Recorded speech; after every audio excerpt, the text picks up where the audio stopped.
Let's start off with this. Has the pandemic proven we need universal childcare in this country? Childcare advocates told the Toronto Star that the economy can't recover if women aren't able to go back to work. And we know from a recent RBC study that the number of women in the labor force hasn't been this low in 30 years. So let's get right into it. Is it time for universal childcare? I mean, this is, I feel like, on every parent's mind. And this is not the first time that people have been thinking about it and wondering about what is the right answer, particularly in COVID times. It's fraught. Like I can say today, for example, Jaya had the slightest bit of a nose run, so I kept him home. Why can I do that? Because I have a job that I can work from home. Many other people aren't afforded the same luxury. So what is the best answer to make sense for everybody? I don't think there is one. Sweden, for example, Quebec and France are three places that do have some kind of combination of government-run subsidized childcare systems.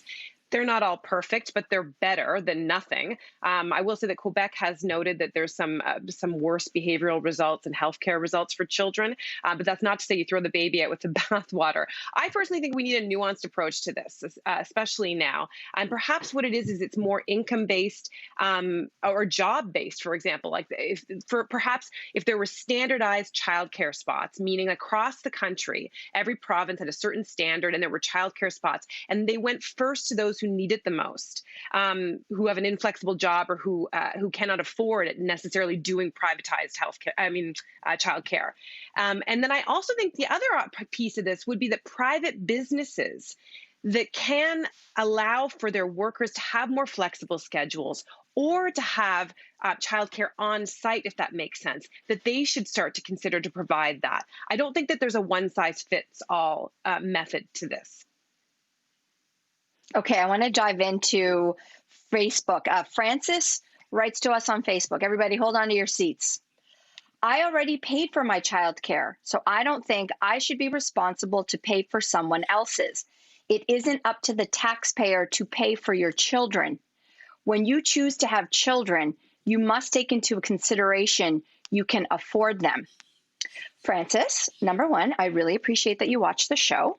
And we do welcome all opinions on this show. But when you say taxpayer, who do you think the taxpayers are going to be in the future?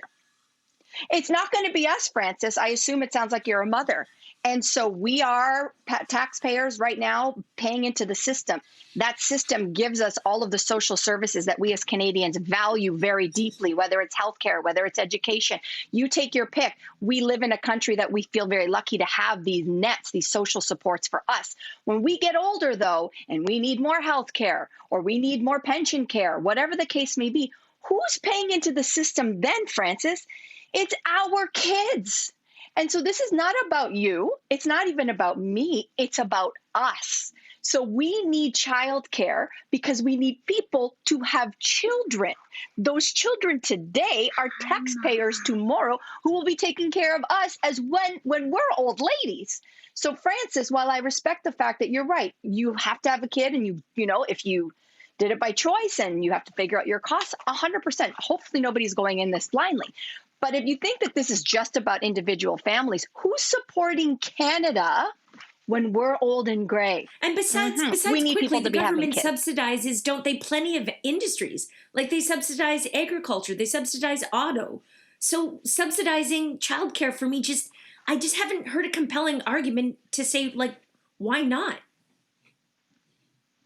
I don't like the idea of just why not? money. I mean, listen, subsidized. it's being laid bare today. I think that we need to think about it in a more complex way. Like I remember, I think it was the Paul Martin government had tried to do, look at this. This is work life right now. I think it was the Paul Martin government had proposed to create thousands of childcare spots across the country, and that was turfed out when the Harper government came in. And then the Harper government started to do this government subsidy. And I remember, Lainey, I remember telling you when I was starting work at the Social, and I was getting these checks in, and I felt like it wasn't appropriate. That I didn't need it in the same way that I knew certain single moms in my life needed it.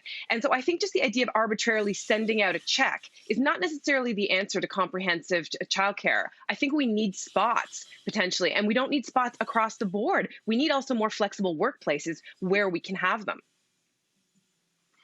Well, you said a nuanced approach, right? Like whatever hybrid approach between private business and the government. I mean, listen, I think that this has forced people to get imaginative or at least start considering different kinds of solutions. But what's interesting is, Mel, you read the message from Francis. And that was Francis's worldview about who should pay for childcare and whose responsibility it is. I don't have children. I don't plan to have children. But I'm different from Francis. I would be totally fine paying more taxes for childcare for other Canadians. Now, that is my personal worldview. And I think a lot of this also comes down to national identity and who Canadians consider we are to be. We've talked about Scandinavian countries a little bit. We've mentioned a few countries in that area of the world where taxes are much higher and social services are much more comprehensive.